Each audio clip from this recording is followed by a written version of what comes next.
이어서 하겠습니다. 아까 저희가 기본적인 사항들 몇 가지 짚었는데요. 얼핏 들으면 되게 잔소리 같죠? 잔소리예요. 근데 이게 저는 잔소리를 조금 하는데요.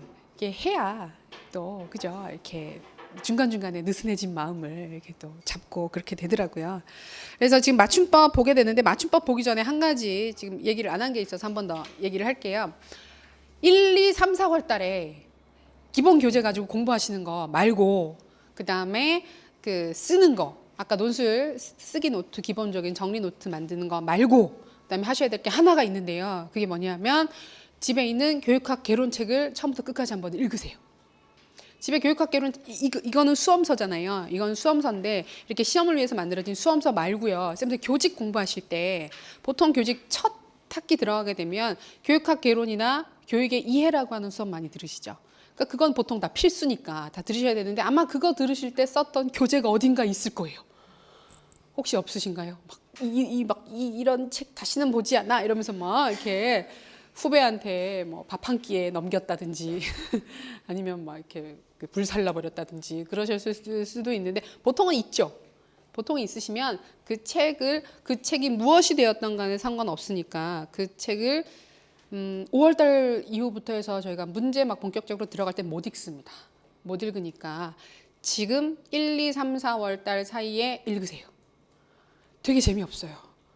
그러니까 수험서도 재미없지만 그렇게 쓰여진 개론책은 정말 재미가 없죠. 제가 옛날에 공부할 때 보면 막 교육학은 이런 거대한 도덕 교과서와도 같은, 그죠? 되게 도덕 교과서가 두꺼워진 것 같다 이런 얘기 많이 하시는데, 그래서 되게 지루하고 재미없다 많이 생각을 하시는데요. 좀 목적 의식을 가지고 읽으세요. 왜 읽어야 되느냐? 그래도 저희가 시험이 객관식이면 괜찮은데 서술형으로 나오다 보니까 그래도 어느 정도는 전체 흐름을 파악하고 있을 필요가 있어요. 근데 전체 교육학이라고 하는 전 영역들의 관련성이라든지 아니면 이걸 도대체 우리가 왜 공부하는가라고 하는 목적의식은 개론책을 처음부터 끝까지 한번 찬찬히 읽어보시면 가장 잘 파악이 돼요. 물론 저희도 수업할 때 이걸 왜 해야 됩니다, 이게 어떤 의미가 있습니다, 계속 얘기를 하긴 하는데, 개인적으로 한번 시간을 내서 처음부터 끝까지 찬찬히 읽어보시는 게 되게 도움이 되거든요. 근데 그걸 할 수 있는 시기는 지금밖에 없다는 거예요. 욕심을 내면 한 책을 정해서 한 책을 한 2번 정도 읽으시면 딱 좋아요. 그 사이에. 근데 지금은 다 그래요. 2번 읽어야지, 3번 읽어야지. 그래서 생각하시는데 대부분 다 끝나고 나서 물어보면 아직도 읽고 있습니다. 7월 달에 물어봤는데 아직도 읽고 있습니다. 그래서 읽지 말라고 이제는 그 책을 읽을 때가 아닙니다. 그래서 공부하세요 얘기를 하는데, 그게 정말 생각처럼 잘 안 돼요. 보통 밤에 잠 안 올 때 읽으면 진짜 숙면을 취할 수 있는, 그죠? 불면증 환자에게 특히 교육학 개론이라고 할 정도로 정말 재미없는 책들이 많은데요. 이제 나중에 이건 제가 쉬는 시간에 개론책 책 이름을 바로 얘기를 하기는 조금 그러니까 따로 추천을 해드릴게요. 막 책이 없다, 새로 사야 될 것 같다, 그런 쌤들한테는 추천을 해드리는데, 근데 진짜 뭐가 되든 상관없어요. 무슨 책이든 다 재미없어요. 똑같아요. 그러니까 아무 책이나 집에 있는 거, 새로 사시는 것보단 집에 있는 거, 그래도 한 번이라도 내가 더 봤던 책이 나아요. 한 번이라도 줄 쳐서 형광펜 가지고 공부했던 책이 나으니까 그걸로 한번 처음부터 끝까지 찬찬히 읽어보면서 시작하시는 게 도움이 됩니다. 그래서 막 그래요. 1, 2월 달에는 막 그걸로 스터디하고 막 그래요. 그래서 막 같이 공부하고 하는데 막 책을 아직도 끝내지 못했다라고 하는 게 늘 있는 얘기니까, 목표는 읽는 거. 좀 대충 읽더라도 처음부터 끝까지 한번 읽는 거랑 그래서 한 번 더 보는 거랑 정말 차이가 있어요. 너무 꼼꼼하게 공부하시라고 얘기하는 거 아니에요. 그냥 저희가 소설책 읽듯이 재미없는 소설책 읽는다고 생각하시고 처음부터 끝까지 한번 읽으세요. 진짜 좀 달라요, 그게. 그러니까 왜 그걸 읽으라 그러냐 하면, 저희가 수험서 같은 경우에는 지금 저희는 약간 개조식으로 되어 있어요. 그래서 기본 사항들을 좀 이렇게 확실하게 내용들을 많이 담는 책이에요. 많이 담아놓은 책인데, 어떤 책들을 보게 되면 글로 풀어서 쭉 써진 책들도 있거든요. 근데 그런 책들이 나쁘다는 건 아닌데, 아무래도 수험서가 줄글로 이렇게 풀어져 있는 책들은 글을 쓰는 과정에 큰 고민이 없는 책들이에요. 내용 자체를 담는 데 급급한 경우가 많기 때문에 문장이라든지 논리적인 구조라든지 관계라든지 그런 거는 크게 신경 쓰지 않고 쓴 책들이 많거든요. 근데 교육학 개론서 같은 경우에는 일단은 대학교 교수님들이 한 명이 쓴 경우는 없어요. 여러분이 모여서 나름대로 자기 이름을 걸고 쓴 책이고, 그다음에 그 책이 오래 유지되는 책이기 때문에 나름대로 글을 잘 쓰시는 분들이 쓰셨어요. 그래서 훨씬 더 문장이라든지 논리적 구조라든지 흐름이라든지 이런 것들을 생각을 하고 만든 책이에요. 그게 조금 더 의미가 있어요. 그 읽기에는. 그래서 그거 조금 읽으면 좋겠습니다. 저희가 지금 화요일 날 오후에 2시부터 1시간 반 정도, 1시간에서 1시간 반 정도 특강을 하거든요. 공개 특강을 하게 되는데 그 특강 때 작년에는 그걸 읽었어요. 그래서 초반에 1, 2, 3, 4월 같은 경우에는 원전 특강이라고 해서 아예 원전을 같이 읽었어요. 강독 특강이었어요. 그래서 1시간에서 1시간 반 정도를 제가 읽어요. 읽고 설명하고 해요. 그래서 저희 뭐까지 읽었냐면 메논까지 읽었어요. 플라톤이 썼던 메논도 읽고 막 모두들 막 미친 것 같아 이러면서 소크라테스 좀 미친 듯 이러면서 막 읽고 뭐 에밀도 읽고 그런 것도 읽고 그다음에 그 교육의 개념 뭐 이런 거 해가지고 되게 기본적인 사람 많이 읽었거든요. 근데 올해는 그건 안 할 거예요. 근데 아마 그게 인강으로는 있으니까 아마 저희 수험생 혜택으로 들어갈 수도 있을 것 같기는 해요. 그러니까 그런 거 되면 한번 그건 진짜 편하게 보세요. 그때 다 그건 그러니까 왜냐하면 그런 책들은 강독을 하면 의미가 있는 게 다 되게 잘 쓰여진 책들이에요. 문장 자체가 논리적 구조 자체가. 그래서 그런 것들은 뒤에는 못 보니까 초반에 지금 조금 여유가 있을 때 상반기에 4월 달 정도까지 안에 기초를 토대를 닦으시는 거예요. 지금 그런 활동들 추가해서 하시면 좋을 것 같다 말씀드립니다. 그거 같은 경우에도 공부하시다가 궁금하신 사항이나 뭐 확인하고 싶거나 물어보고 싶은 게 있으면 편하게 질문하세요. 제발 좀 질문 좀 하세요.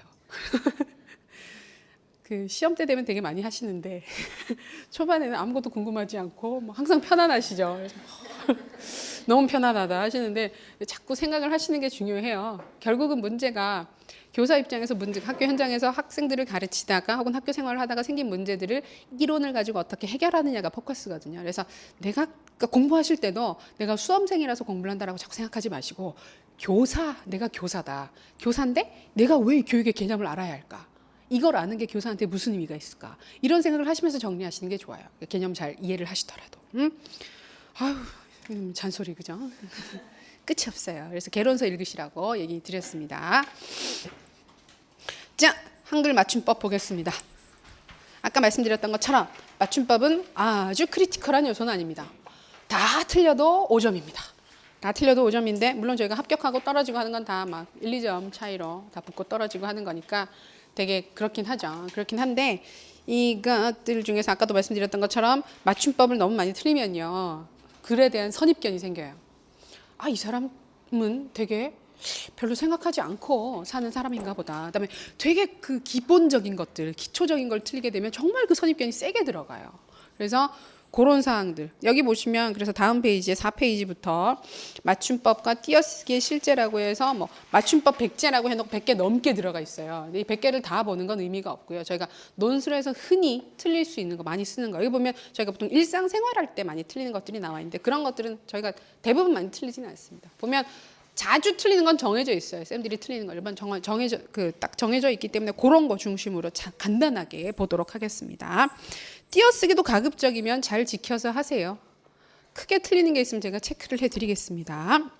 자 보면 4페이지 보면 첫 번째 되어와 되가 나오는데 가급적이면 요거는 뭐 저희가 어차피 되어가 줄어지게 되면 되가 되는 거니까 그거는 크게 틀리지 않게 잘 쓰실 겁니다. 두 번째 안과 안 나오죠. 니은과 니은 히읗에 안 나오는 이거 틀리면 안 됩니다. 절대로 안 됩니다.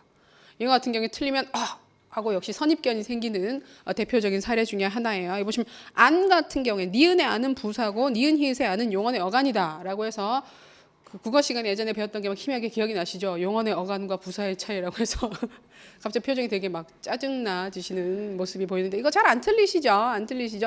서술어로 쓸 때만 니은 히읗에 안이 들어가는 거고 그 동사 설명하는 서술어 동사든지 형용사든지 동사 앞에 붙는 안 같은 경우에는 니은만 쓴다. 근데 가만히 생각해 보시면요. 논술문은 형식을 지켜서 쓰는 글이기 때문에 부사의 니은의 안은 잘 안 씁니다. 저희가 쓸 때. 안 해야 된다 이런 말 써요? 그죠? 잘 안 써요. 실제로 풀어서 쓰는 니은 히읗의 안을 더 많이 쓰는 거기 때문에 실제로는 크게 틀릴 일은 없습니다. 혹시 나오게 되면 절대 틀리셔서는 안 됩니다. 세 번째 할 걸 이건 안 쓰죠. 저희가 그 논술 쓸 때 내가 할 걸 그때 했었어야 할 걸 그거 없죠. 그런 거 별로 쓰지 않습니다. 그다음에 자주 틀리는 게 6번입니다. 6번. 아주 흔하게 틀리죠. 든과 던 같은 경우에 우리나라 말에서 갑자기 갑자기 그게 용어가 생각이 안 나네요. 모음과 자음, 그죠? 국어쌤들 계시죠? 자음과 모음이 있을 때 그 모음의 어 있잖아요. 어가 들어가는 모음 기본적으로 과거의 의미를 가지고 있죠. 그래서 든, 던 할 때 든, 으가 들어가게 되면 선택의 의미가 들어가게 되는 거고 던, 그래서 어가 들어가게 되면 과거의 의미가 들어가게 됩니다. 그래서 이걸 하든 말든 하게 하는 것은 말이 되는데 하던 말던이라고 하게 되면 틀리게 되는 거죠. 어는 과거 의미가 돼요. 근데 이것도 저희가 쓸 일은 크게 없습니다. 없지만 어쩌다 보면 이것도 표현에 나오는 표현들이에요. 그랬을 때 이게 과거에 있었던 일에 대한 설명이면 어를 쓰는 거고 그렇지 않고 선택의 의미가 들어가게 되면 절대로 어를 써서는 안 된다라고 하는 거 잘 기억해 주세요. 그다음에 대는 저희가 쓰지 않습니다. 할는지 이것도 저희가 논술에서 쓰지 않습니다. 다음 페이지 넘깁니다.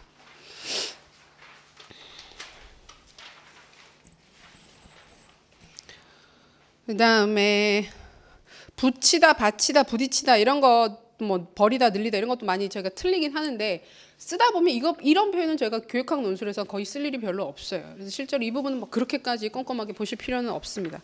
평소에 내가 많이 틀렸다 싶으면 좀 보시면 되는 거고 제일 조심해서 써야 되는 것 중에 하나가 16번에 나오는 맞추다, 마티다입니다. 왜냐하면 이게 평가 때문에 그래요. 교육 평가 파트 때문에.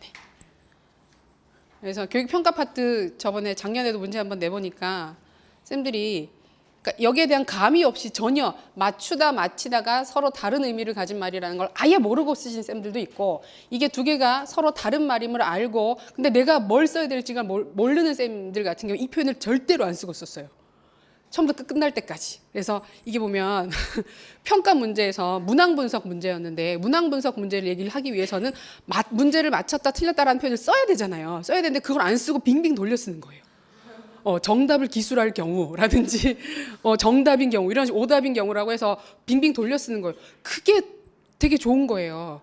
틀려서 감점을 받느니 아리송하면 꼭 그걸 써야 되는 게 아니니까 돌려서 다른 말로 쓰시는 거예요.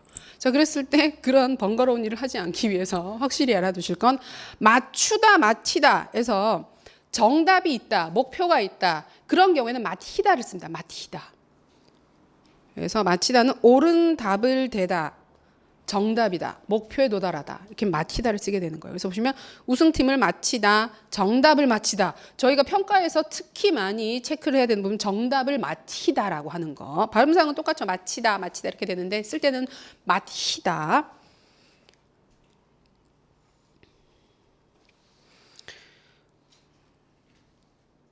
근데 저희가 맞추다라고 하는 경우를 보시게 되면 맞추다는 비교를 해야 될 대상이 두 가지가 있다. 그래서 물리적으로 뭔가 접촉이 있다. 뭐 이런 식이 이루어지게 되면 맞추다를 쓰게 됩니다. 두 가지를 나란히 놓고 비교를 한다거나. 근데 나에 보시게 되면 계산을 맞추어 보다. 이건 마치다 아니냐. 계산을 맞히는 거 아니냐. 그래서 계산의 정답을 맞히는 건 마치다인데 계산 두 개를 비교를 해놓고 이게 맞는지 틀리는지를 확인하는 거예요. 그건 맞추다예요.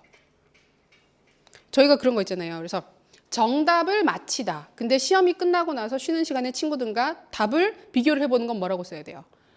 맞추어 보다예요. 그런 정도만 확실히 구분해서 쓰시면 돼요.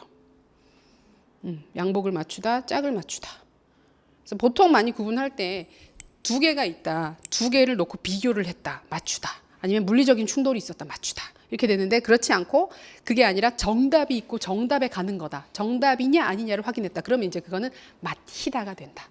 그 정도만 보면 되는 거죠. 그래서 저희가 교육평가에서 쓸 때 정답을 맞히다, 맞추다 요거 나왔을 때 정답을 맞히다라고만 쓰면 된다는 거. 그건 좀 확실히 기억해 두세요.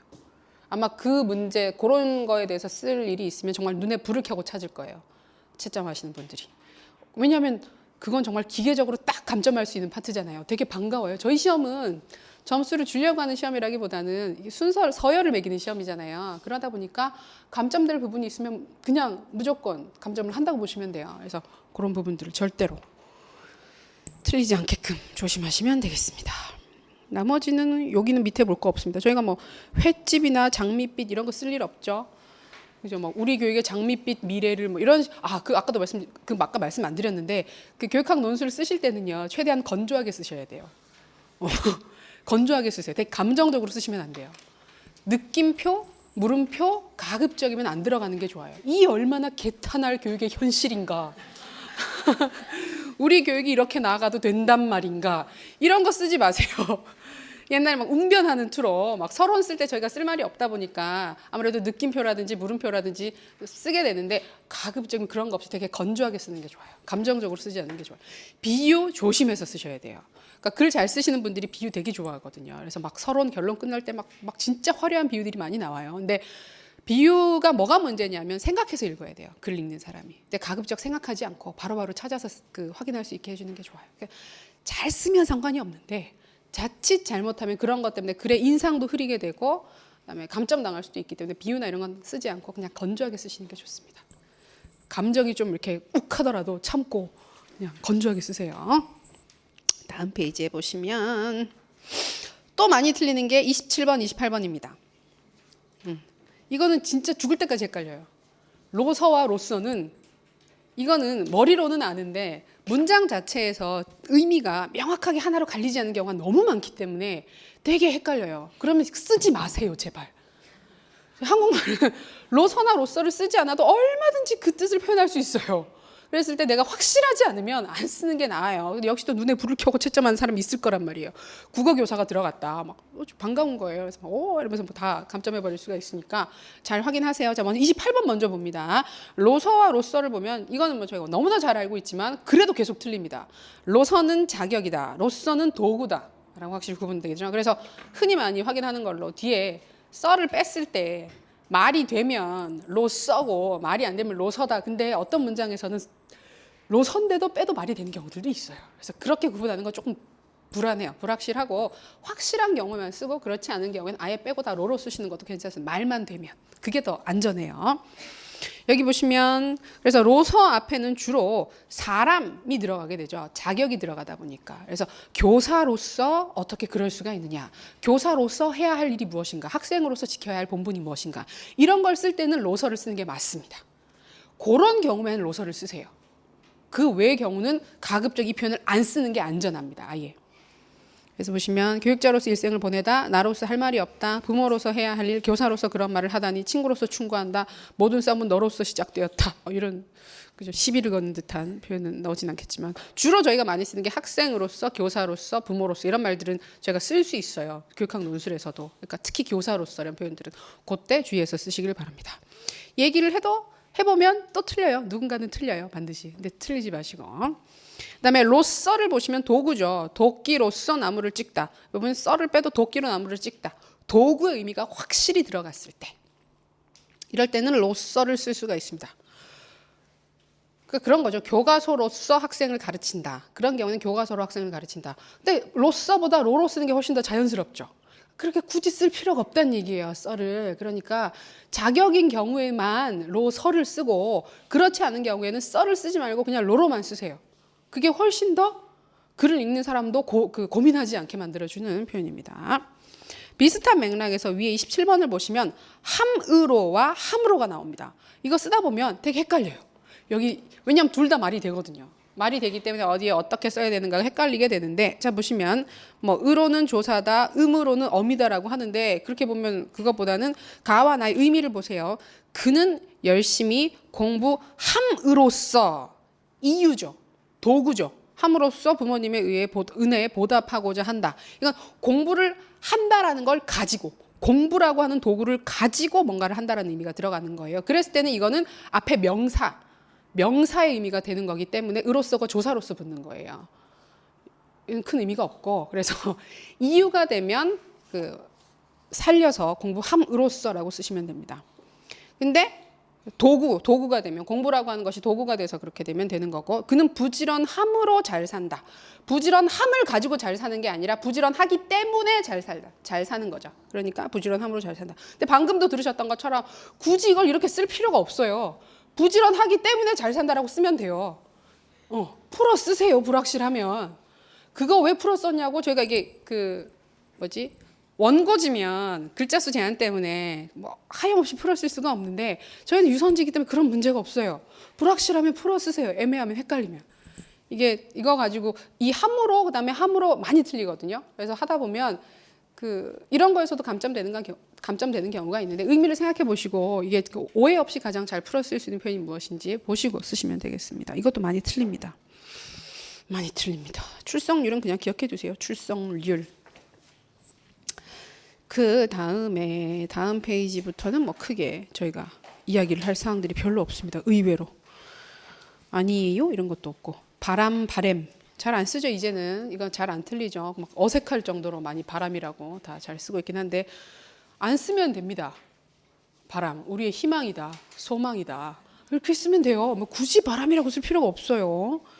다르다 틀리다는 쌤들 잘 아시죠? 이건 이제 의미 자체가 달라지게 되고 틀리게 되는 거기 때문에 잘 구분하셔서 쓰셔야 됩니다. 다르다는 같지 않다, 틀리다는 옳지 않다. 자, 의외로 근데 틀리다 되게 많이 쓰니까 우리나라에서는 이런 것들은 또 역시 또 그 빌미가 될 수 있는 표현이기 때문에 잘 체크해서 틀리지 말아라.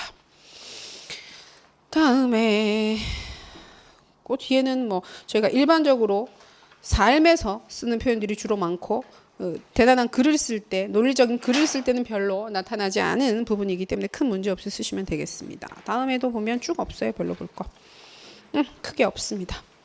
소고기는 요새는 소고기, 쇠고기 다 쓴다 그러죠. 근데 저희가 뭐 쓸 일이 뭐가 있어요. 교육학 논술에서. 소고기, 쇠고기. 그죠? 쓸 일이 없습니다. 괜찮습니다. 맛있다 이런 거 그죠? 발음을 하는 것도 아니고. 외래어 표기가 나와요. 저희가 교육학에서도 외래어 표기를 할 일이 많습니다. 사람 이름이라든지 이론이라든지 그런 거 쓰다 보면 저희가 쓸 일이 많은데요. 선생님들 공부하신 대로 쓰세요. 근데 혹시 문제 나와 있으면 내가 공부했던 거랑 다르더라도 문제 나와 있는 표현을 그대로 쓰시는 게 맞습니다. 나는 지금까지 뒤르깽에 대해서 공부를 할 때 뒤르깽으로 공부를 했다. 근데 문제를 읽어봤더니 뒤르캠으로 써져 있어요. 그런 경우 아무리 뒤르깽이 맞다고 할지라도 뒤르캠으로 쓰셔야 됩니다. 그거는 기본. 근데 꼭 그걸 그대로 안 쓰고 내가 공부한 대로 쓰시는 선생님들이 있어요. 그럴 만한 지금 사람이 그 교육학 같은 경우에도 워낙 그 여러 학자들이 자기들 마음대로 번역한 사람들이 많기 때문에 이름이 되게 좀 다양하게 존재하죠. 대표적으로 보면 스턴버그 같은 경우에도 스턴버그, 스탠버그 다 있어요. 다 존재해요. 보통 스턴버그라고 하긴 하는데 문제에서 뭐가 쓰여져 있는가에 따라서 쓰시면 되고 라이겔루스는 정말 버라이어티예요.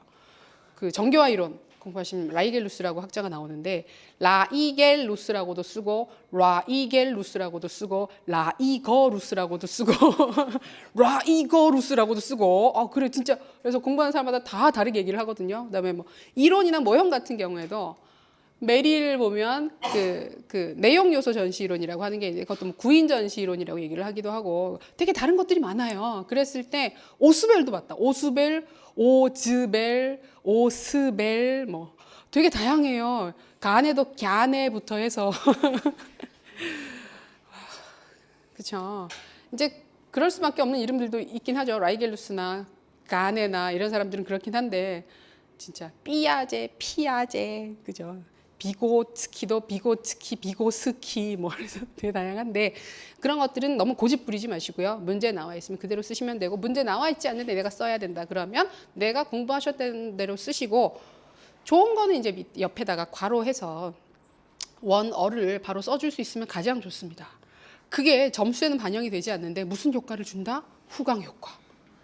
그래서 별거 아닌데 괄호해서 예를 들어서 뭐 교육의 정의에 대해서 물어봤다. 괄호해서 교육에 대해서 한자로 써놓는 거예요. 교육해서 괄호 교육. 점수에 반영이 안 되는데 되게 그 인상을 좋게 받는 거예요. 그래서 글씨 연습도 하라고 하는 게 결국 글씨가 인상을 좌우해요. 그래서 너무 악필인 경우에는 되게 안 좋은 영향을 줍니다. 그러니까 너무 잘 쓸 필요는 없어요. 너무 잘 쓰면 좋긴 한데 그것까지는 아니더라도 그래서 막 지금 막 가끔 어떤 쌤들 보면 제가 팽글씨 연습을 해야 될까요? 근데 그거는 아닌데 이제 알아보기 힘들게 쓴다거나 판독을 해야 되게끔 해독을 해야 되게끔 쓴다거나 그런 건 좀 심각해요. 그러니까 안 읽고 그냥 점수를 안 줄 가능성도 있어요. 많은 것들을 지금 채점을 해야 되는 상황이기 때문에 그래서 그런 것들은 좀 감안을 하셔서 스스로 느끼셨을 때 내가 좀 악필이다. 뭐 전날 메모했던 걸 한 2, 3일 지나고 보면 무슨 말인지 모르겠더라. 내가 필기했는데 무슨 글인지 모르겠더라. 친구들이 내 글씨를 유난히 비난한다. 뭐 그런 경험이 있으시면 지금부터 좀 하세요. 이거는 정말 시간이 걸리거든요. 시간이 걸려서 하반기 때 새로 공부 시작한 쌤들한테는 그냥 포기하라고 얘기를 해요. 못 고치니까 어차피 스트레스만 받는 거니까 포기를 하라고 얘기를 하는데 저희가 지금 아직 시간이 있으니까 글씨도 되게 중요합니다. 잘 쓰는 게 좋아요. 옛날에 이야기 들어보면 이거는 뭐 실제로 그렇게 하진 않았을 것 같긴 한데 옛날에 지금 3차 시험 볼 때 1차, 2차, 3차 시험 보는 형식에서 1차에서 객관식 보고 2차에서 전공 서술형 봤잖아요. 서술형 봤을 때 후반에는 다 그 현직 교사들이 채점을 한 걸로 알고 있긴 한데 그게 또 그렇지 않고 그 교수진들이 들어가서 채점을 했던 적도 있었대요. 그런 경우에 글씨 못 쓴 사람들 아예 뺐다는 얘기도 있어요. 그냥 빼버렸다고. 이런 정도로 쓰면 교사의 자격이 없다. 무슨 교사를 한다 그러냐. 아예 빼버리고 채점을 안 했다고 하는 경우들도 있고 그다음에 그 옛날에 우스갯소리로 들었던 것 중에 하나가 대학교 이제 저희가 중간 기말고사 같은 거 볼 때 공부를 안 한 거예요. 근데 되게 명필인 거예요. 글씨를 되게 잘 쓰시는 분인 거예요. 노래 가사를 처음부터 끝까지 쓰고 나왔다고. 근데 A+ 받았다고. 그게 무슨 말이냐면 글씨가 너무나 아름답기 때문에 그게 압도되는 거예요. 그래서 이렇게 쓰면 분명히 내용이 틀렸을 리가 없어. 읽지도 않고 점수를 준다는 거예요. 그다음에 글씨를 되게 못 쓰면 읽지도 않고 점수를 잘 안 준다는 거예요. 이건 되게 극단적인 저희가 뭐 그럴 일은 없겠지만 그만큼 영향을 줍니다. 그래서 저는 좀 시간이 있으니까 글씨도 좀 기본적으로 연습하세요. 이왕이면 좋은 게 좋다고. 그죠? 글씨 연습하시는 게 좋겠죠. 글씨 크기 같은 경우에도 봐드리긴 하는데 그래서 조금 잘 봐두시면 좋을 것 같아요. 괜찮으시죠? 그래서 외래어 같은 경우에는 뭐 여기서 크게 보실 건 없습니다. 여기 보면 우리가 몰랐던 외래어 표기법들이 있어요. 되게 충격적인 게 몇 가지가 있는데 보면 그 뭐가 되게 충격적이더라? 웃긴 게 있는데 여기는 안 나오나? 아, 여기는 안 나오는구나. 아, 이거 많이 틀립니다. 리더십 쓸 때 리더십이라고 가끔 쓰시는데요. 10은 무조건 10입니다. 10. 되게 어감이 좋지 않네요. 리더십이 아니라 리더십으로 쓰셔야 됩니다. 조심하셔야 되는 부분. 여기는 안 나오는데 그 뭐더라? 그게 그거래요. 그 랍스터 있잖아요. 랍스터. 저희 랍스터라고 쓰잖아요. 근데 그게 외래어 표기법에 따르자면 로브스터라고 써야 된다 그러더라고요. 그래서 오, 로브스터. 이상하죠? 기괴하죠? 이상한 얘기. 자, 그래서 길고 긴 도입을 했습니다. 어떻게 공부해야 될지, 올 한 해 어떻게 공부해야 될지, 계획을 어떻게 잡으셔야 할지 전반적인 사항들에 대해서 조금 참고가 되셨으면 좋겠어요. 공부 계획이라든지 뭐 이런 부분들에 대해서 궁금하시거나 같이 얘기를 하고 싶으시거나 하신 쌤들은 편하게 얘기하세요. 저희 뭐 질문도 편하게 주시고요. 그다음에 그 올해는 더 열심히 운영을 하려고 생각하고 있는데 그 카페 있어요. 다음에 그 검색하면 바로 나오긴 하는데 주소는 다음 카페고요. Y 에듀케이션이에요. 확장자가. 그래서 되게 쉽게 찾아갈 수 있습니다. 질문 같은 거 근데 가급적 현장에서 하세요. 현장에서 하시고 그래도 뭐 나중에 주말에 공부하시다가 궁금한 게 생겼다. 그럼 거기 질문하시면 제가 답해 드립니다. 주로 저희 질의응답밖에 없어요. 그래서 좀 이렇게 활성화시키기 위해서 쌤들도 가끔 모셔서 써주시고 자료 같은 것도 제가 좀 줄여서 올릴 예정이에요. 홍보했습니다. 카페 홍보.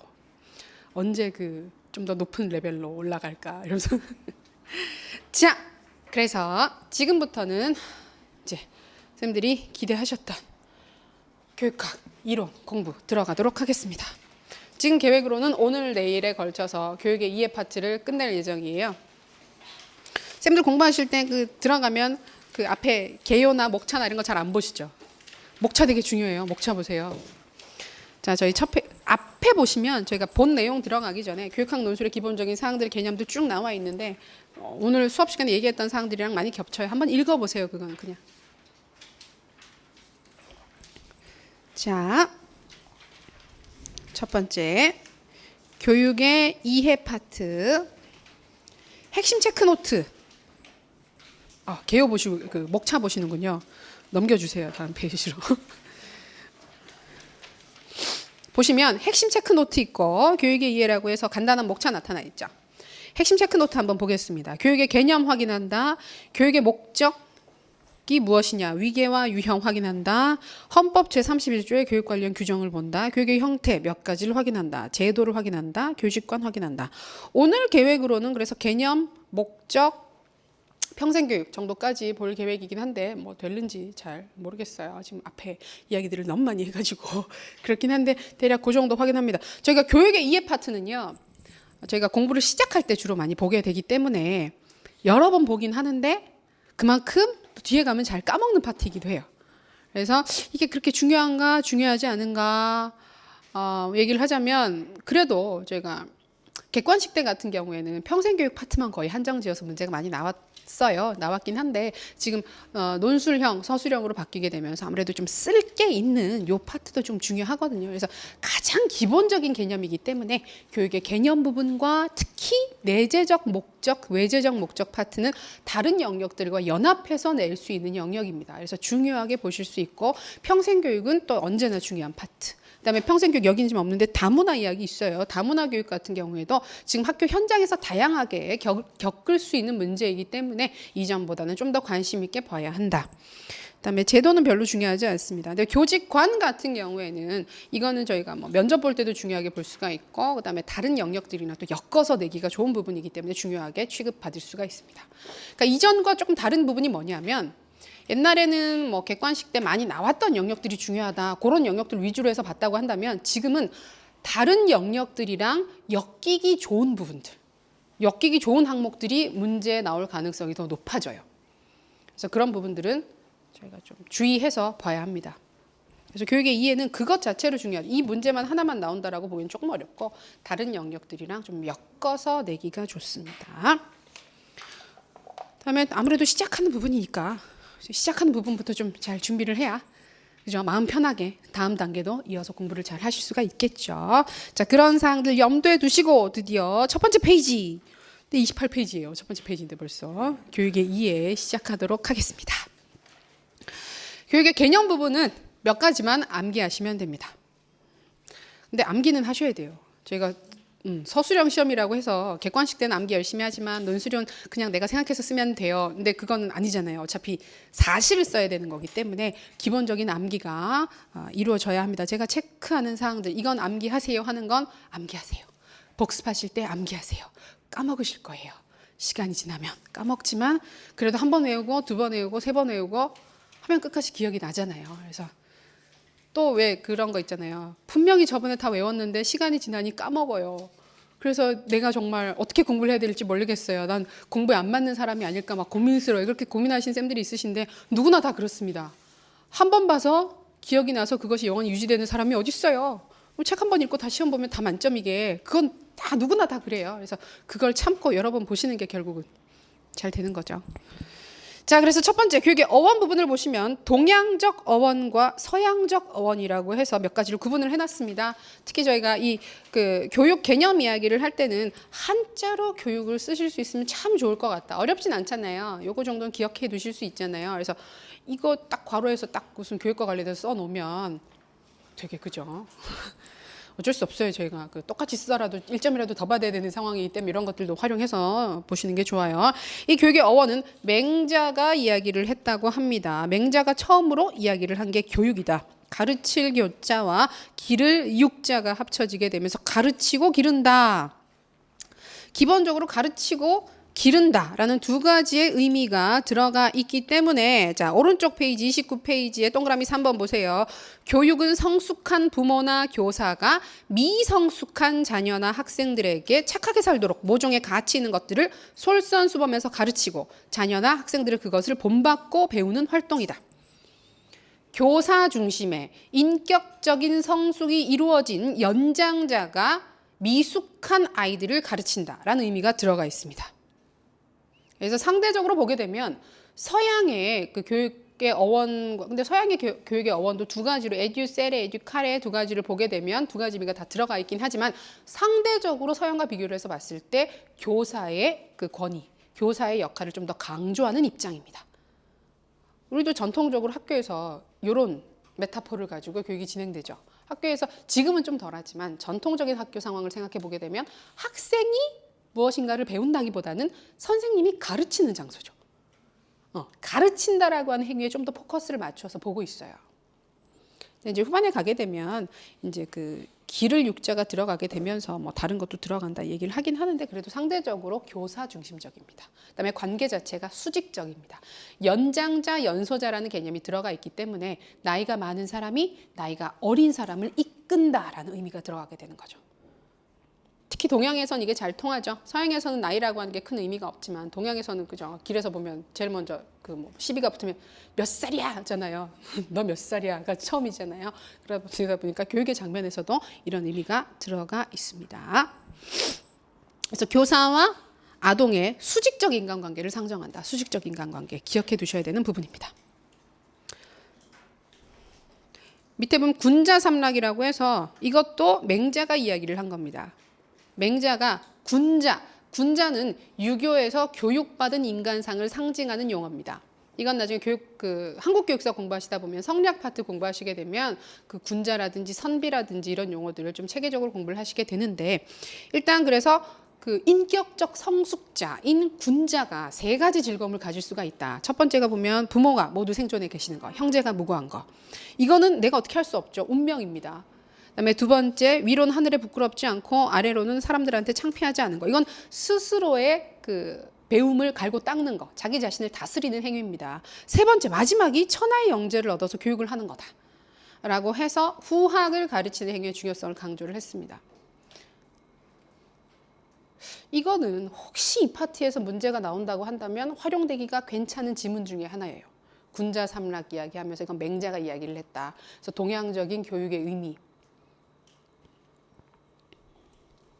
그다음에 가르치다, 기르다 이거는 이제 저희가 한글에서 가르치다, 가르다, 치다라고 한 용어가 뭐냐 들어가는 건데 그냥 읽어보시면 됩니다. 너무 심각하게 보실 거 없어요. 그냥 읽어보세요. 공부하시다 보면 그런 파트들이 쭉 나와요. 이건 그냥 읽어보세요. 아니, 읽어보세요. 막 X 해서 여기는 안 나온다 해서 안 읽지 마시고 그냥 간단하게 한 번만 눈길을 둬서 한 번만 읽어보시면 됩니다. 두 번째로 서양적 어원이라고 해서 페다고지, 에듀케이션, 페다고깅, 에어지흥이라고 해서 나오는데 이 중에서 저희가 보면 에듀케이션을 가장 많이 확인을 합니다. 페다고지 같은 경우에는 지금은 교육학이라는 의미로 많이 쓰이고 있고 페다고지 관련해서 아동교육의 이야기가 들어가게 되는 건 거의 노울즈가 안드라고지 이야기를 할 때 반대되는 개념으로서 페다고지 얘기를 하고 그다음에 프레이리가 얘기를 하게 되는 그 페다고지 정도만 들어가게 되는 거고 거의 저희가 교육의 개념 이야기를 할 때는 페다고지 얘기를 하지 않습니다. 거의 하지 않고 그냥 에듀케이션. 페다고지는 뭐 파이다 고고스라고 해서 교복 이야기를 하기는 하죠. 이 교복이 옷이 아니라 이 복자가 그거죠. 노예를 의미를 하는 복자입니다. 그래서 의외로 고대 그리스에서 교사들의 지위가 높지 않았습니다. 아이들을 가르치는 일이 사실 되게 힘들잖아요. 힘들고 번거롭잖아요. 그러다 보니까 이걸 그 주변 국가에 있는 노예들, 똑똑하게 많이 배운 주변 국가에 있는 똑똑한 노예들을 데리고 와서 그 사람들이 가르치게 만들었던 거예요. 그래서 이 얘기는 잘 하지는 않습니다. 그러니까 굉장히 그 아동의 자율성이라든지 이런 것들은 좀 전혀 없는 그 형태라고 보시면 돼요. 에듀케이션이 보면 에듀카레와 에듀셀의 두 가지 의미를 가지게 되는데 이건 좀 기억을 해주세요. 둘 다 라틴어로서 에듀카레, 에듀셀레로부터 비롯된 말이다. 그래서 에듀케이션이라는 용어 안에는 이 두 가지 의미가 다 들어가 있습니다. 에듀카레는 양육하다, bring up이라고 해서 그 동양적인 교육관과 거의 일치합니다. 미성숙한 아동을 이끌어내는 거, 이끌어서 가르치는 거. 그래서 교사 중심적입니다. 반면 에듀세레라고 하면 이번에 이끌어낸다라고 해서 이끌어가는 게 아니라 이끌어내는 거예요. 마음속에 있는 원래 자연적인 발전 가능성에 대해서 그것을 발현시키게끔 도와주는 활동입니다. 누가 더 주요해요? 이 학생입니다. 교사보다는 학생 주도적인 활동을 강조를 하게 되는 게 에듀세레입니다. 그래서 사실 동양적 어원과 서양적 어원을 구분을 해서 둘을 비교해서 공통적 차이점에 대해서 얘기를 해봐라 라는 식으로도 문제를 많이 내기도 하거든요. 저희가 지금 참고할 수 있는 문제가 예시 문제, 그다음에 실제 출제됐던 두 번의 문제도 참고를 할 수가 있는데 근데 지금 문제 풀이 좀 있어야 되잖아요. 그래서 확인할 수가 있는 게 5급 교직, 그러니까 교육 공무원 뽑을 때 5급 있잖아요. 5급 행정고시를 볼 때 그 교육학과, 교육철학과, 교육심리, 교육사회학 파트를 보는 게 있어요. 거기에 보면 우리가 참고를 할 수 있는 문제풀들이 꽤 많이 존재를 하고 있거든요. 그런 거 보게 되면 그런 문제들 많이 물어봤어요. 이전에. 저희가 5월 달에 보게 되는 문제는 거기에 그런 데서 보게 되는 기출문제라든지 가장 기본적인 문제들 많이 확인을 하시게 됩니다. 그래서 일단 동서양을 비교를 할 때는 맹자가 이야기를 했던 교육과 그다음에 라틴어로부터 유래를 하게 되는 education 중에서 특히 educel의 이야기를 같이 비교를 하시는 게 가장 적절합니다. 그렇다고 해서 서양이 무조건 아동 중심이었느냐 하는 건 아니라는 거예요. 교사 중심적인 관도 있었고 아동 중심적인 관도 있긴 했는데 동양과 비교를 해서 보자면 학습자 중심적인 아동 중심적인 관점이 꽤 옛날부터 존재하고 있었다. 그렇게 설명하실 수가 있죠. 그래서 보면 지금까지도 그런 전통이 좀 이어지잖아요. 서양의 학교와 동양의 학교를 비교를 해놓게 되면 우린 아직까지도 왜 수업 시간에 학생들이 교사보다 더 수업을 주도를 해가는 거에 대해서 약간 불편함을 느끼게 되는데 그런 관점에 있어서 차이가 나타난다고 보시면 되겠습니다. 그래서 비교를 해놓은 것이 오른쪽 페이지에 보시면 몇 가지 나와 있죠. 교육, 가르치다, 기르다, 페다고지, 에듀케이션 이렇게 쭉 나와 있죠. 그래서 맨 위에 있는 교육, 맹자가 이야기를 했던 동양적 교육의 입장은 왼쪽에 있는 교사 중심적인 입장이라고 볼 수가 있고 에듀케이션 같은 경우에 특히 에듀세레라고 하는 것이 학습자 중심, 아동 중심적이고 수평적인 교사 학습자관을 가지고 있다. 요거는 기억해 두셔야 되는 부분입니다. 암기하셔야 돼요. 이 정도 암기하라 그러면 얼마든지 암기하겠다. 그런 기분이죠. 그죠? 아직 시작일 뿐입니다. 그 다음에 비유적 정의가 나옵니다. 이것도 문제 내기가 좋습니다. 쓸 게 있는 파트예요. 이거 저희 많이 공부하셨죠? 옛날에도. 그죠? 주형의 비유, 성장의 비유에서 쭉 나오게 되는 건데 이거는 뭐 오래 많이 설명할 건 없고 오히려 사례들 몇 가지만 확인하시면 쉽게 확인하실 수 있습니다. 먼저 주형의 비유가 나오죠. 앞에서 저희가 봤던 건 교육의 어원으로부터 교육의 개념을 확인을 했습니다. 지금 두 번째 보는 것은 비유. 교육을 무엇에 비유했느냐를 가지고 분류를 합니다. 먼저 주형의 비유가 나오죠. 주형은 틀이죠, 틀. 무엇인가를 부어서 찍어내는 틀인데 그 틀이 되는 것이 교사가 되는 것이고 틀 안에 들어가게 되는 재료 뭐 그거 쇳물이든지 아니면 뭐 진흙이든지 그런 것들이 학습자가 되는 거죠. 교사에 의해서 만들어지는 존재입니다. 굉장히 교사 주도적입니다. 학생의 자율성과 발전 가능성은 전혀 고려되지 않은 교육관이라고 보시면 되겠습니다. 사례로 보시면 로크, 왓슨 이야기가 나와 있어요. 로크 같은 경우에는 이게 수동적 백지설이라고 해서 인간은 태어날 때 하얀 백지의 상태로 태어난다라고 하는 이야기 기억나실 거예요. 그죠? 그렇기 때문에 그 백지에다가 어떤 그림을 그리느냐에 따라서 그 사람이 달라지게 된다라고 설명을 하는 거죠. 근데 그 종이가 다 다르잖아요, 실제로. 그죠? 종이의 크기도 다르고 색깔도 다르고 재질도 다 다른데 이 그 로크의 입장에서는 그걸 똑같이 놓고 본 거예요. 그다음에 왓슨은 저희가 그 교육 심리학에서 공부를 하게 되는 학자인데 어디에 속하게 해요? 행동주의자, 초기 행동주의자입니다. 제일 초기에 저희가 파블로프 공부를 하죠. 그래서 파블로프의 개에서 실험 나오고 나면 미국에서 그 파블로프의 실험에서 되게 감동을 받아가지고 그 고전적 조건화를 여러 가지 파트에서 활용을 하려고 하는데 그 중에 대표적인 학자가 왓슨이에요. 왓슨이 했던 유명한 실험, 뭐 세계 뭐 몇 대 실험, 나쁜 실험 뭐 몇 개 이런 게 꼽게 되면 반드시 들어가는 어린 엘버트 실험의 주동자가 바로 이 왓슨입니다. 그 어린 엘버트 실험 찾아보시면 재밌는 게 되게 많아요. 유튜브에도 많이 있어요. 어린 엘버트 실험 찾아보면 동영상 자료 같은 것들도 나와요. 2000년대란다. 20세기 초반에 실험 자료인데도 불구하고 뭐 여러 가지 것들이 많이 남아 있는데 되게 재밌진 않죠. 그 엘버트 입장에서 보자면 되게 끔찍한 악몽이었었겠죠. 그 몇 개월, 6개월이란 얘기도 있고 뭐 12개월이라는 얘기도 있는데 그 어린 아이를 데려다가 흰색에 대한 공포를 인위적으로 주입시켰어요. 그죠? 근데 그걸 해소시켜 주지 않고 돌려보냈죠. 그래서 걔는 아마 평생 살면서 흰색에 대한 공포를 안고 살았을 것이라고. 그래서 굉장히 비윤리적인 실험을 했어요. 그러니까 왓슨은 그 고전적 조건화에 들어가게 되는데 고전적 조건화 같은 경우에는 인간의 감정이라든지 그런 것들을 외부에서 조절을 해서 인위적으로 심어줄 수 있고 없애줄 수 있다고 믿는 입장이거든요. 그래서 흰색에 대한 공포를 인위적으로 심어줬죠. 그 실험 사례를 읽어보면 되게 재밌어요. 그러니까 20세기 초중반에 보게 되면 전 세계적으로 굉장히 비인간적인 실험들이 많잖아요. 그것 중에 정말 이렇게 탑 10 안에 들어가는 비인간적인 실험의 사례죠. 그러다 보니까 무슨 얘기를 하고 있어요. 나에게 12명의 아동을 달라. 건강한 애들을 주기만 하면 어떤 분야의 전문가든지 내가 다 만들어내겠다. 올림픽에 나가서 금메달 따게 할 수도 있고 원한다면 음악가로 만들 수도 있고 뭐 교사로도 만들어줄게. 이런 식으로 얘기를 했어요. 이거는 아동이 내발적으로 가지고 있는 개인적 특성, 발전 가능성 전혀 무시한 거예요. 이게 교육 만능설로도 설명을 하게 되는데 이런 입장이 주형의 비유입니다. 딱 봐도 기분 나쁘죠? 교사 입장에서 봐도 이게 과연 그럴까 싶죠. 근데 이게 전통적인 교육과는 대부분 이러한 입장을 가지고 있었습니다. 그러다 보니까 주로 제가 주형의 비율을 얘기를 하게 되면 최근에는 거의 다 문제점 위주로 설명을 해요. 너무 교사 중심적이다. 자, 두 번째, 거기에 대응하는 반대되는 개념으로 나오게 되는 것이 성장의 비유입니다. 성장. 아동은 뭐다? 식물이다. 누가 가장 대표자인가? 루소. 루소는 교사를 무엇에 비유를 했을까요? 정원사에 비유를 했습니다. 그래서 아동은 식물이고 교사는 그 식물을 아름답게 가꾸는 정원사다. 식물은 매발적으로 발전되어 갈 수 있는 가능성을 씨앗이라고 하는 그 내부에 다 가지고 태어났죠.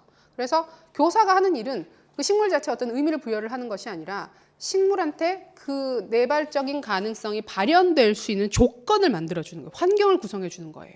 그래서 적절한 시간에 빛을 보여주고 물을 주고 바람을 막아주고 온도를 유지해준다라고 하는 역할을 얘기를 하게 되면서 상대적으로 훨씬 더 아동의 학습자의 그 주도적인 특성을 많이 강조를 하게 되는 거죠.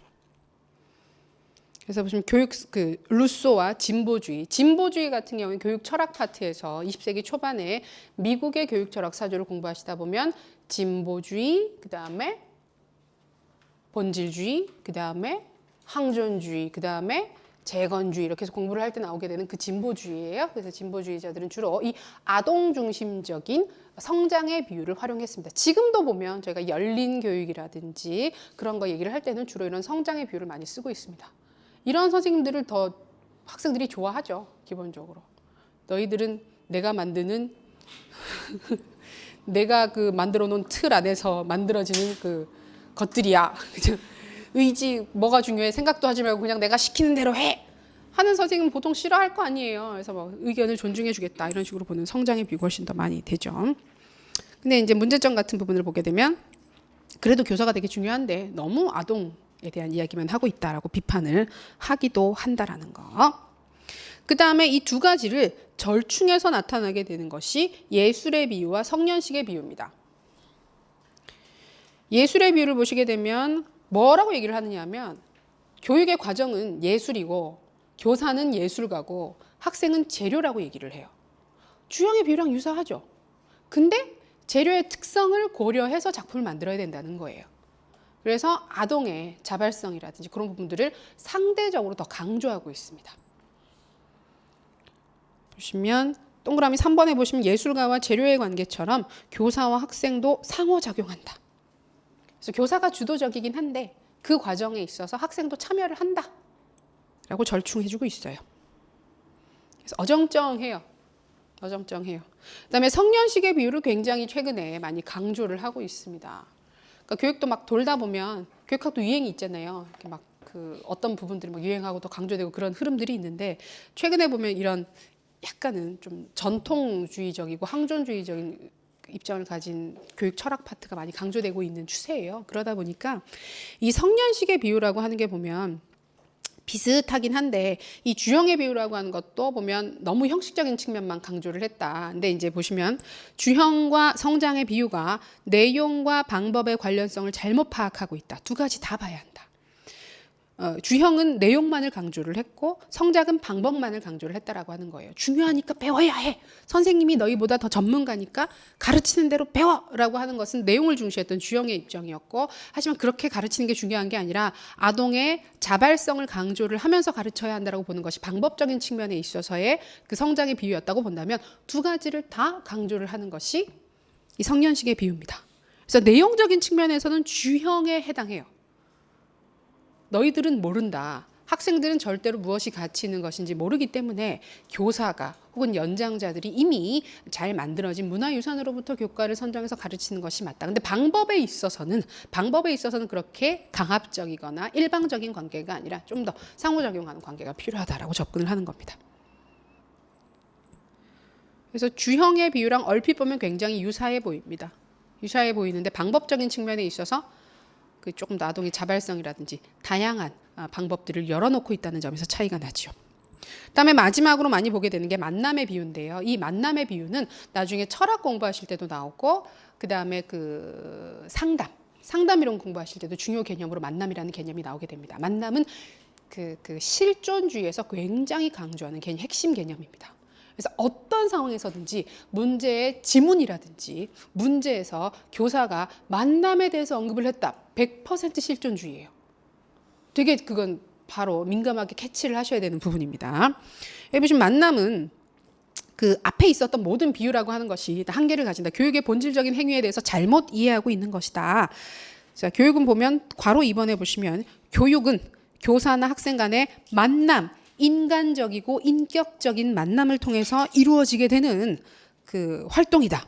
근데 그 만남이라고 하는 것은 비약적으로 혹은 갑자기 발생하게 되는 활동이다라고 설명을 하게 됩니다. 그래서 교육은 인격적인 만남을 통해 이루어지게 되는 단속적이고 연속적이지 않다는 의미예요. 단속적이라는 것은 단속적이고 비약적인 성장 과정이다.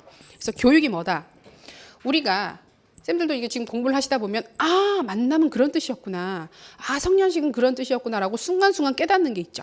그게 옛날에 전통적인 교육의 개념은 아이가 첫 번째 이렇게 영의 과정에 있다가 서서히 쭉 시간이 흐르면서 증가하는 걸로 봤어요. 학습이라고 하는 것이 계속해서 연속적으로 일어난다라고 가정을 했는데 이 만남의 비유를 보게 되면 아니야. 어느 순간에 알게 되는 순간이 있고 알고 모르고 모르는 게 쭉 지속되다가 어느 순간 또 배우게 되면 또 아는 거야. 이런 식으로 해서 단속적으로 일어나는 것이다. 라고 설명을 했어요.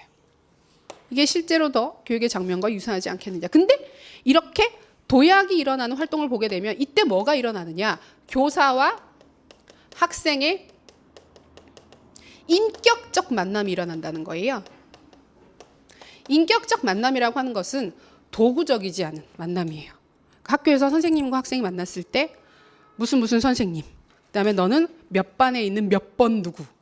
그죠? 우리나라는 이거 되게 많이 비판받는 것 중에 하나가 이 실존주의에서 만남을 중요한 입장에서 보게 되면 그 전 세계적으로 봤을 때 수업 시간에 선생님이 학생의 이름을 부르지 않고 번호를 부르는 나라는 진짜 잘 없대요.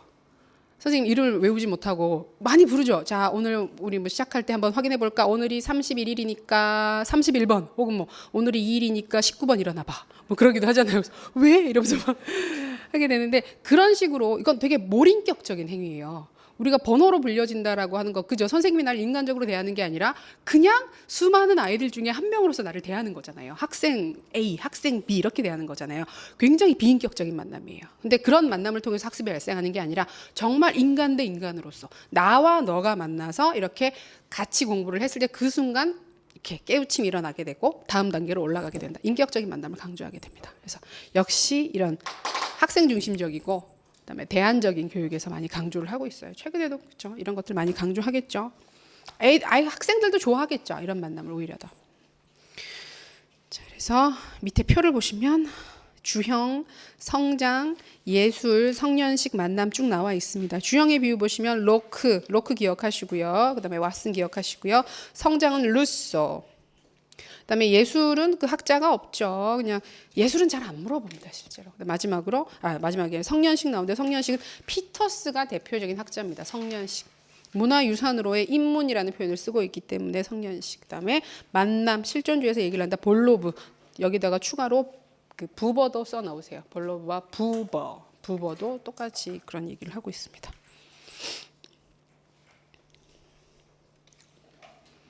자, 그래서 두 번째로 저희가 교육의 비유에 따라서 5가지 정도로 구분을 해서 봤습니다. 첫 번째 뭐 봤었죠? 어원 확인했고 두 번째 비유 확인했습니다. 이번에는 현상적 정의라고 해서 저희가 흔히 많이 외우는 조작적 정의와 그다음에 규범적 정의가 나오게 되는 파트입니다.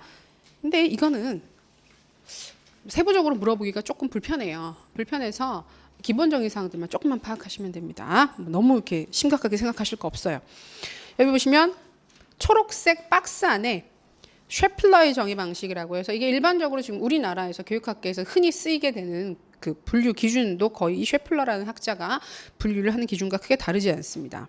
먼저 조작적 정의가 나오는데 오퍼레이셔널 데피니션이에요. 그래서 오퍼레이션을 할 수 있는 정의라는 거예요. 조작할 수 있다. 우리가 다룰 수 있다.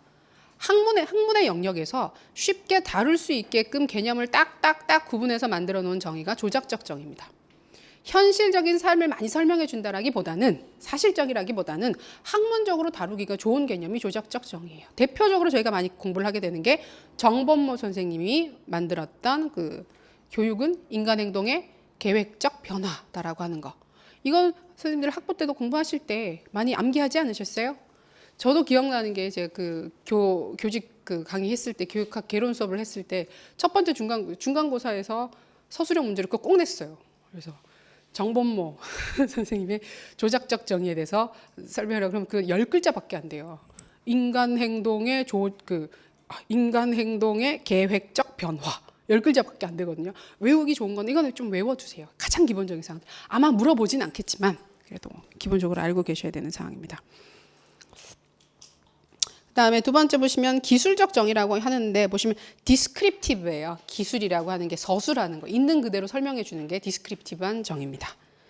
과학적이라기보다는 주로 일반적으로 쓰이는 의미를 그냥 잘 풀어서 설명해 놓은 게 기술적 정의입니다. 우리가 흔히 생각하는 정의가 이 기술적 정의에 들어가겠죠. 그다음에 규범적 정의는 규범이에요. 규범, 규칙, 지켜야 하는 거. 그래서 교육이 이러하다가 아니라 교육은 이러해야 한다예요. 그래서 강령, 이렇게 해야 합니다. 그다음에 가치지향적이다, 목적적이다. 교육이 나아가야 하는 방향을 제시를 해주는 가치지향적인 정의입니다. 위에 두 가지는 가치가 빠져 있습니다. 특히 조작적 정의는 가치를 빼고 설명을 하게 돼요. 약정적 정의 같은 경우에는 특정한 상황에서만 쓰이게끔 약속을 하고 만드는 정의입니다. 보통은 연구 논문이라든지 법령, 법규를 만들 때 주로 쓰이게 되는 것이 약정적 정의입니다. 예를 들어서 우리나라에서도 쓰이는 사례가 뭐냐면 평생교육이라고 하는 게 있어요. 그죠? 좀 오늘 원래는 학습을 해야 되는데 과연 할 수 있을지 되게 걱정스러운 파트이긴 합니다만 평생교육을 얘기를 할 때 학문적인 영역에서 평생교육은 뭐뭐뭐뭐다라고 정의를 하는 건 여기 나와 있는 그 조작적 정의에 가까워요. 그런데 저희가 평생교육법을 만들기 위해서 이 법령상에서 평생교육은 우리가 그래서 지금 현재 쓰이고 있는 학문적 개념을 생각해 보면 학교 교육을 포함해서 평생 동안 이루어지게 되는 모든 수직적이고 수평적인 교육의 통합이다라고 설명을 하고 있는데 우리나라 평생교육법을 보게 되면 학교 교육을 제외한 교육을 의미를 한다고 얘기를 해놨어요. 그건 개념적으로 학문적으로 보면 그 의미가 틀렸는데 우리가 법적인 장면에서 평생교육을 논하기 위해서 딱 봤더니 학교 교육법이 있는 거예요. 저희가 중등 교육법이 있고 그다음에 고등교육법이 따로 있잖아요. 거기에서 초등학교, 중학교, 고등학교, 대학교 교육을 이야기를 하는데 평생교육에서 학문적 개념으로 보자면 그걸 다 포함해야 되잖아요. 그럼 복잡해지죠. 그러니까 법상에서는 평생교육을 이걸로 정의를 하자. 그게 약정적 정의입니다. 저희가 여기서 좀 관심 있게 볼 건 이 네 가지 규정 중에서 조작적 정의의 개념, 그다음에 정범모 선생님의 정의 기억하시면 되고요. 그다음에 규범적 정의에서 피터스가 얘기를 했었던 규범적 정의에 대해서 기억하시면 됩니다. 그래서 첫 번째 페이지에 보시면 조작적 정의, 그다음에 정범모의 교육 개념이라고 해서 교육은 인간 행동의 계획적 변화이다 나와 있죠. 이것만 기억하세요. 나머지는 읽어보세요. 그냥 여기에 대해서 세부적으로 물어볼까? 안 물어볼 것 같긴 한데 안 물어볼 것 같아요. 물어보기도 조금 그래요. 정범모 선생님은 아직도 활동하십니다. 되게 오래돼서 보면 책이 언제 나왔어요? 68년도에 나왔잖아요. 그래서 과연 활동하실까 싶으신데 가끔 학회나 이런 데서 발표도 하시고 굉장히 잘 책도 계속 쓰시고 계시고 그래서 그 중요한 학자입니다. 우리나라 교육학과 거의 1세대 교육학자죠. 진짜 1세대 교육학자인데 아직까지도 영향력을 미치고 계신 분이기 때문에 이런 개념은 당연히 암기를 해두시는 게 안전합니다. 그다음에 다음 페이지에 넘겨보시면 약정적 정의, 기술적 정의 나와 있죠. 우리가 얘기했던 것과 크게 다르지 않습니다. 이건 읽어보시면 됩니다. 규범적 정의가 나와 있죠. 짜증나는 파트가 몇 가지가 나오게 됩니다. 피터스 책은 전체적으로 되게 짜증나요. 짜증나고 우리나라에는 피터스가 쓴 이 윤리학과 교육이라고 하는 원전 자체를 잘 보지 않고 이 책을 가지고 쓴 그 이용호 선생님이 쓰신 교육의 개념이라든지 교육과 교육학은 아까 정범모 쌤이 쓰셨죠. 그런 책들 가지고 주로 많이 얘기를 하고 있는데 그 책들이 사실 그렇게 읽기가 쉬운 책들이 아니에요. 어려운 책들이에요. 그러다 보니까 굉장히 어렵게 파악되고 있는 학자 중에 하나예요. 그래서 내기가 좋아요. 내기가 좋은 학자 중에 하나입니다. 그래서 기본 개념은 좀 파악을 해두자. 규범적 정의 앞에서 보셨던 것처럼 교육은 무엇이어야만 한다라고 하는 가치를 얘기를 하고 있습니다. 밑에 표를 보면 기술적 정의와 규범적 정의 얘기를 하고 있는데 이건 앞에 얘기했던 것처럼 기술적 정의는 있는 그대로를 설명하는 거고요. 규범적 정의는 이러해야만 한다라고 하는 그 이유, 가치를 같이 얘기를 하는 거예요. 그래서 괄호 2번에 보시면 가치 판단, 가치 주장이 들어가 있다. 그래서 무릇 교육이라고 하기 위해서는 교육이라고 하는 활동이 되기 위해서는 이러한 활동이 들어가야만 교육이다라고 설명을 하는 거예요. 그 기준이 규범이 되는 거죠. 그래서 규범적 정의라고 우리가 이야기를 하게 됩니다. 그래서 보시면 피터스는 그 와중에도 교육은 무엇이다라고 단 한마디도 얘기를 하지 않아요. 교육은 그렇게 정의를 할 수 있는 게 아니다 라고 얘기를 하게 되면서 여기 보시면 거기 밑에 박스 있죠. 피터스는 해서 나와 있는 박스 보시면 교육의 정의를 한마디로 정의하는 것을 거부하고 다음과 같이 몇 가지 기준을 제시한다. 교육의 개념은 첫 번째, 기준으로서의 교육. 이게 규범적 정의입니다. 기준으로서의 교육. 두 번째, 인문으로서의 교육. 이거는 비유적 정의에서 얘기 나왔던 그 성년식으로서의 비유랑 같은 의미입니다. 그래서 피터스가 짜증나요. 여기저기 다 들어가 있어요. 그다음에 마지막으로 교육받은 사람이에요. 자, 그래서 피터스의 입장에 따르자면 교육은 무엇이다라고 한마디로 정의를 하는 건 불가능하다. 대신에 내가 얘기를 해줄 수 있는 건 교육이 되기 위해서 최소한도로 갖추어야 할 조건 얘기를 해줄게. 이게 첫 번째. 그 다음에 그 교육 활동이라고 하는 것이 내포하고 있는 일반적인 특성, 그건 마치 성년식과 같은 거야 라는 비유를 얘기를 했고, 마지막으로 교육이 무엇인지 알기 위해서는 교육받은 사람을 보면 된단다 라고 얘기를 해놓은 거예요. 이게 세 가지 개념이에요. 정의되시죠? 그냥 한마디로 정의를 해줬으면 진짜 좋았을 텐데 안 해요. 안 했어요. 이 세 가지. 그래서 기준이 있고, 근데 그 기준도 세 가지가 있어요. 기준 세 가지 기준에 따른 기준 얘기를 했고, 그다음에 두 번째로 성년식으로서의 비유, 그다음에 교육받은 사람을 보면 된다라고 하는 또 목표. 교육이 뭡니까? 교육받은 사람을 보세요. 교육받은 사람이 행하고 있는 것이 교육의 목표입니다라고 얘기를 해요. 그러니까 되게 항존주의적인 입장이에요. 그래서 보시면 교육은 보면 그래서 그나마 정의처럼 얘기를 한 게 동그라미 1번의 기억을 보시면 교육은 교육의 개념 안에 붙박혀 있는 가치라는 개념이 나와 있어요. 붙박혀 있는 가치를 도덕적으로 온당한 방식에 의해서 의도적으로 전달하는 행위이다.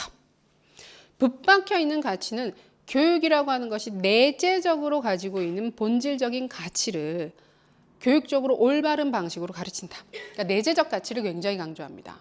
수단적이고 도구적인 가치는 좀 경시하고요. 교육이라고 하는 행위를 통해서 우리가 얻게 되는 본질적인 가치를 강조를 해요. 그러니까 되게 뜬구름 잡는 소리를 해요. 그런 느낌이지 않으세요? 우리가 먹고 사는데 별로 도움이 되지 않아요. 이 정의 같은 경우에는 항존주의자들이 일반적으로 가지고 있는 특성 중에 하나예요. 자, 그래서 보시면 동그라미 2번에 보시면 그래서 내재적 가치 실현을 강조를 하게 되는데, 그 내재적 가치 실현이 뭐다? 마음의 획득, 마음의 개발이에요. 이게 나중에 피터스와 허스트의 논의로 들어가게 되면 지식의 형식이라는 말로 들어가게 돼요. 마음, 지식의 형식. 근데 마음과 지식의 형식에서 공통적으로 우리가 확인할 수 있는 건 뭐냐면 인간의 이성이에요. 이게요, 사실 되게 쉽게 머릿속으로 들어오는 개념이 아니에요. 그래서 지금 들으시면 무슨 진짜 이 무슨 개똥 같은 소린가 싶은데, 이게 과정 공부하시고 철학 공부하시고 해서 반복적으로 좀 보시다 보면 앞에서 했던 얘기들이 이런 이야기를 하려고 했던 거구나라고 하는 게 와요. 근데 처음에는 진짜 짜증나요. 막 피터스 진짜 싫어요. 진짜 싫어요. 저도 싫어요. 별로 안 좋아했어요. 근데 이제 하다 보면 왜 그랬는지 알겠다 싶은 그 순간이 와요. 근데 이제 곧 올 거예요. 그런 순간. 조금만 참으세요. 이것도 되게 피터스적인 논의예요. 방금 언젠가 온다, 기다려봐라. 공부를 안 해서 우리가 모르는 거니까 공부를 하면 알게 된다라고 보는 것도 피터스식 논의 전개예요. 그래서 다음 페이지 보시면 그 세 가지 준거를 얘기를 해주고 있습니다. 보통 이거 많이 물어봤었죠. 옛날에 객관식 때도 많이 물어봤던 거. 이게 뭐냐면 교육은 기준이 필요하다. 그 기준의 종류는 세 가지가 있다. 첫 번째 규범적 준거, 두 번째 인지적 준거, 세 번째 과정적 준거다. 규범적 준거는 내재적 가치입니다. 말 그대로. 교육이라고 하는 행위는 본질적으로 내재적 가치를 지녀야만 한다. 그러니까 가치로운 것이어야 한다는 거예요. 도둑질을 가르치는 것은 그것이 아무리 기술적으로 뛰어나고 훌륭한 일이라고 할지라도 그걸 통해서 나는 세상의 이치를 깨달았어요. 도박에서 남을 속이는 기술을 통해서 난 인생의 삼라만상의 의미를 깨달았어요. 이렇게 얘기를 한다고 할지라도 피터스 입장에서 보자면 말이 안 돼요. 그건. 행위 자체가 내적으로 가치를 가지고 있는 것이어야만 해요. 도덕적인 것이어야 해요. 그래서 내재적 가치가 있어야 된다. 두 번째로 인지적 준거를 보시게 되면 그 내재적 가치가 내용 면에서 구체화된 것이다 그래서 그 내재적 가치라고 하는 것은 가치로서만 존재를 하는 거고요. 그 가치를 전달하기 위해서는 내용이 필요하잖아요. 그 내용이 두 번째 인지적 증거가 됩니다. 근데 보통 그런 것들은 인간의 이성을 개발할 수 있는 방식으로 만들어진 내용이 되더라. 그래서 지식의 형식이 여기에 들어가게 됩니다. 그래서 제가 수업을 하면 쌤 이거 외우세요. 이거 중요해요. 이거 가치 있어 외우세요 하는 거는 인지적 증거에서 틀렸어요. 그렇게 생각 없이 공부를 하게 만들면 되는 게 아니라 스스로 이성을 개발하고 발달시킬 수 있게끔 만들어 주어야만 그게 인지적 증거에서 합당한 증거가 되는 겁니다. 그래서 보시면 그 동그라미 2번에 보시면 점 2번에 보시면 신념 체계를 변화시키는 전인적 교육이 바로 교육이다. 제한된 기술이나 사고방식을 길러주는 것은 훈련에 불과하지 교육이 아니다. 저희가 특히 특정 교과들 보면 체육 교과 같은 경우에 훈련과 교육 이야기를 많이 하거든요. 많이 하게 되는데 어떤 건 훈련이고 어떤 건 교육이다라고 했을 때 그 기술, 특정 기술, 예를 들어서 높이뛰기를 뜀틀을 공부를 하는 과정에서 그 뜀틀 기술만을 익혔다라고 하면 훈련에 가까워요. 이걸 반복적으로 계속해서. 근데 그걸 통해서 내가 전인적인 다른 정신적인 발달이라든지 뜀틀을 제대로 넘기 위해선 이런 부분도 생각을 해야 되겠구나. 내가 이런 식으로 노력을 해야 되겠구나라고 한 다른 영역의 전인적인 발달이 일어났으면 그거는 훈련이 아니라 교육이 되는 거거든요. 근데 모든 교육은 그런 교육적인 요소를 포함하고 전인적인 요소를 포함하고 있어야 된다고 봐요. 그래서 하나를 가르쳐서 그것만 아는 게 아니라 그걸 통해서 다른 영역의 모든 발달이 일어나야만 교육이다. 그다음에 그걸 가르치는 과정 자체가 도덕적으로 온당해야 된다. 그것이 과정적 증거입니다. 세뇌, 조건화. 그래서 사탕 줄게 이거 외워. 이거 조건하거든요. 특히 외재적 동기를 특히 강조하는 것 같은 경우에는 인간을 개나 소 같은 동물 취급하는 거라고 봐요. 그래서 행동주의에서 그 고전적 조건화든지 조작적 조건화든지 조건화를 시키는 거에 대해서 피터스는 그건 교육이 아니다. 조건화다. 저희가 그 동물 키울 때 훈련시키게 되면 보통 보상물, 먹이라든지 이런 거 가지고 훈련시키잖아요. 그거랑 뭐가 다르냐.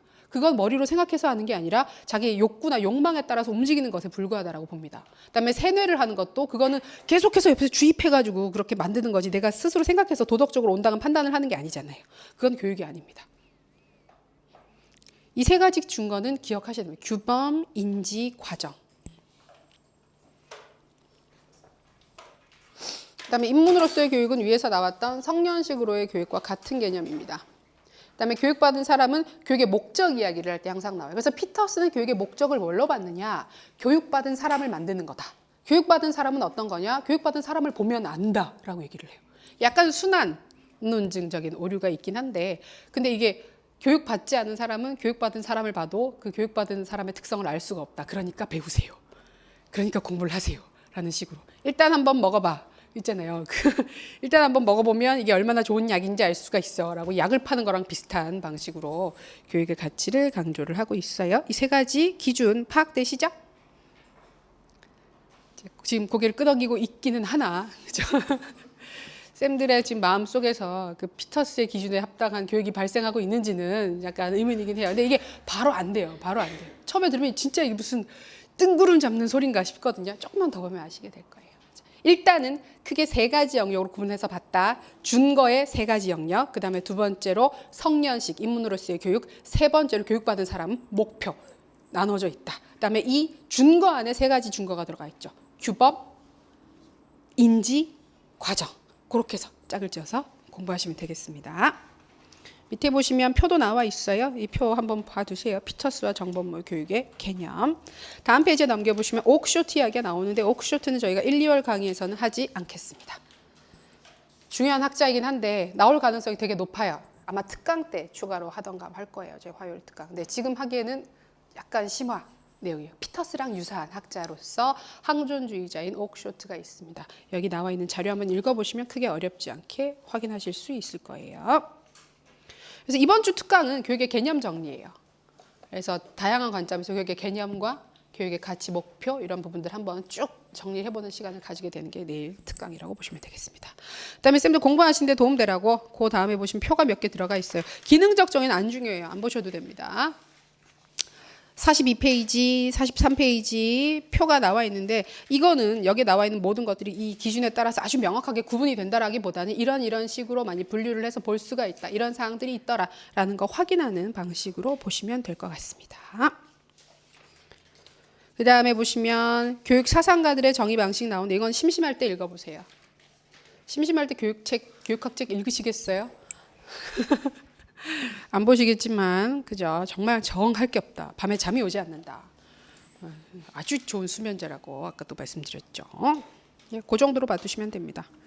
교육활동의 성립 조건 이건 뭐 크게 물어보진 않지만 그냥 봐두시면 될 것 같고 교육과 구별되는 개념 교육과 훈련 아까 봤던 것처럼 인지적 증거에 있어서 인지적 증거를 충족시키게 되면 교육이 되는 거고 증거를 충족시키지 못하게 되면 훈련이 된다라고 하는 거 기본적인 것만 알아두시면 좋겠습니다. 교수와 교화 이야기가 나와요. 인독트리네이션이라고 하는 교화가 나오게 되는데 이 교화 같은 경우에는 일반 교육학 그다음에 교육 철학 파트에서는 교육으로 보지 않습니다. 그러니까 위교라고 얘기를 하기도 하거든요. 사기라는 얘기예요. 위교. 가르치는 것처럼 보이긴 하는데 지식과 신념을 주입하는 행위예요. 그 교화 같은 경우에는. 그러니까 교수 가르치는 행위 같은 경우에는 학습자가 스스로 납득할 수 있게끔 만들어요. 머리로 생각해서 판단해서 그 내용을 받아들이게끔 만들어주는 건데 그 교화 같은 경우에는 주입입니다. 주입. 그거 없이. 왜 이걸 공부해야 되는지 이것이 왜 사실인지에 대한 근거 없이 무조건 집어넣는 거예요. 이거는 교화, 위교라고 해서 그 교육의 관점에서 비판을 하는 거예요. 그건 진정한 교육이 아니다. 생각해보면 우리가 배웠던 많은 활동들이 보면 이 교화 혹은 위교에 해당했던 것들인 것 같죠. 어렸을 때 구구단 외웠던 것부터 시작해서 그죠. 네, 그래서 꼭 이게 뭐 나쁜 건가 뭐 얘기를 하기도 하지만 일단은 나쁜 거다 봐주시면 되겠습니다. 교육의 3요소는 아마 잘 알고 계시죠? 기본적으로 암기하셔야 되는 거 교육의 3요소입니다. 교사, 학습자, 교육 내용 세 가지입니다. 이건 교육의 3요소입니다. 학습의 3요소로 들어가게 되면 학습의 요소로 들어가게 되면 이 중에 교수자가 빠져도 되죠.